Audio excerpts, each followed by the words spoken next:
When you first start your own business, a lot of things may happen. And for me, one of those things is that people around me start giving a lot of unsolicited advice.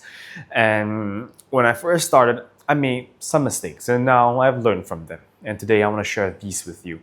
Hi everyone, my name is Kian. I run a company focusing on corporate training, on business consulting, and on employee engagement.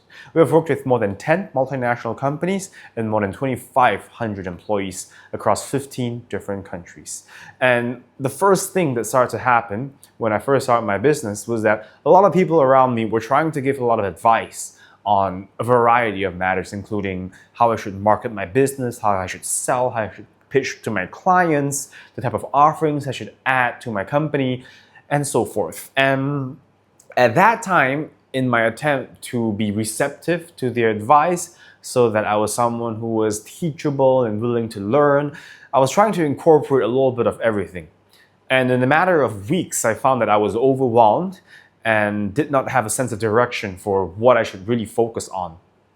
And so what I decided to do was that I wanted to be extremely selective about the advice that I would accept. And the measures that I use were that if a person is not where I want to be in terms of things like fitness, education level, finances, and career, I would not listen to them. And you may think, hey, fitness is pretty weird because how is that related to business? But I would like to think that it's actually highly correlated because someone who keeps their fitness in check is likely to be someone who is highly disciplined. Of course, there are nuances, but from my experience, someone who is really fit and commits to taking care of their health are disciplined and are successful in other measures like finances as well.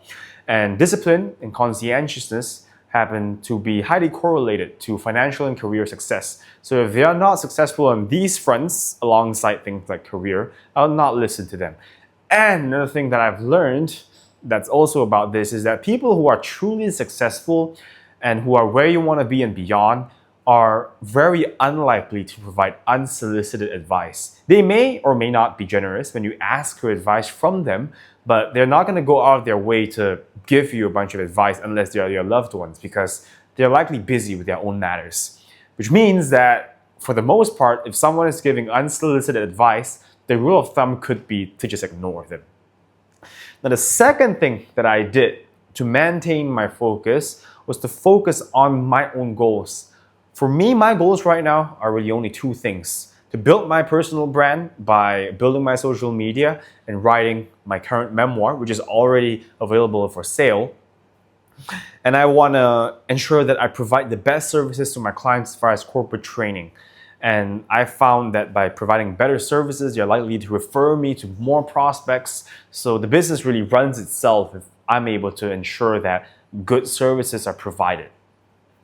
So I wanted to only do these two things. So if someone's gonna provide suggestions and advice on things that are unrelated to these two, like if they invite me to certain social networking events or platforms where I could allegedly network with more entrepreneurs and potential prospects, I'm not interested in them because my time is limited and my goals are clear.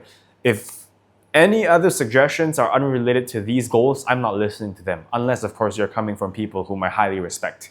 So those, or rather these are the things that I'm doing, I have done and I'm doing and plan to do in the next year to ensure that I bring more success to myself as far as my career, my own business, and my personal brand. And I hope that you have learned something new. If you have, please leave a like, leave a comment, share with me your thoughts and ideas, and subscribe to the channel, and I will see you in the next one.